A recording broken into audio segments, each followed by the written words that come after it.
গরুর গোশত একটু ঝোল ঝোল করে রান্না করতে আর এই পরোটা করতে আমার একদমই কষ্ট লাগে না, কেননা এটা আমার ফেভারিট খাবার। আমি প্রায় সময় গরুর গোশত রান্না করি যদি, তাহলে আমার নিজের জন্য শুধু আমি 2-3টা করে পরোটা বানাই। আজকেও তার ব্যতিক্রম নয়, জাস্ট আমার জন্যে 3টা পরোটা বানাবো। আর আমার ছেলে আছে, আমার ছেলে খাবে একটা।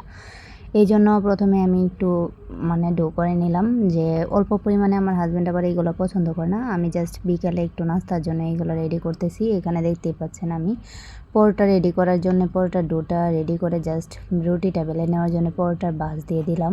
এখানে প্রতিটা রুটি আমি সেমভাবে করে নিচ্ছি।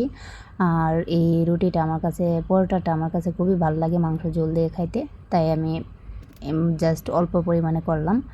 আর করে এখানে আমি পরোটাগুলো বানিয়ে নিলাম। যদিও আগে আমি এরকম পরোটা বানাই নাই, গোল পরোটাই বানাতাম। তারপরও একটু জাস্ট ফেসবুকে ভিডিও দিব বলে এরকম একটু স্কোয়ার শেপ আকারে পরোটা বানিয়ে নিলাম। ভালোই লাগে কাজ করতে, বাট এইভাবে কাজ করার পর দেখতে পাচ্ছেন আমার রুটিটা একদম বেলা হয়ে গেছে। এরকম করতে করতে আমি জাস্ট 3টা পরোটা বানাইছি। এই 3টা পরোটাই আমি এভাবে বেলে নিলাম। বেলে নেওয়ার পর এইগুলাকে আমি হালকা করে তেলে ভেজে নিব।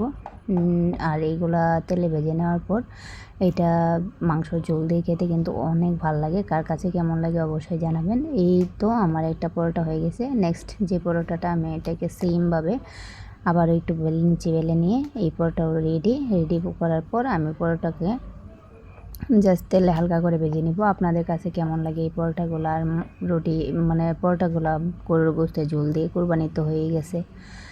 হয়ে যাওয়ার পর এখন জাস্ট মাংসগুলো রান্না করে খাচ্ছি। আর এখানে দেখেন আমার পরোটা রেডি হয়ে গেছে। এখানে জাস্ট আমি একটা তাওয়া বসিয়ে পরোটাটাকে আমি ভেজে নিচ্ছি। প্রথমে আমি জাস্ট হালকা আছে পরোটাকে একটু ছেঁকে নিচ্ছি। ছেঁকে নেওয়ার পর এই পর্যায়ে উল্টে পাল্টে আমি জাস্ট তেল দিয়ে একটু ভেজে নেব। এই তো আমার পরোটা ছেঁকা হয়ে গেছে। এখন আমি হালকা তেলে ভেজে নিচ্ছি। আর পরোটাগুলা খেতে খুব মজা হয়েছিল। আমি সবসময় পরোটাগুলা নরম সফট করে বানাই। আর এইগুলা নরম আর সফট করার জন্য আমি সবসময় ডোটা করি গরম পানি দিয়ে। আর এইভাবে হালকা আছে আমি ছেঁকে নিচ্ছি, দেখতে পাচ্ছেন ভেজে নিচ্ছি। আমার পরোটা রেডি।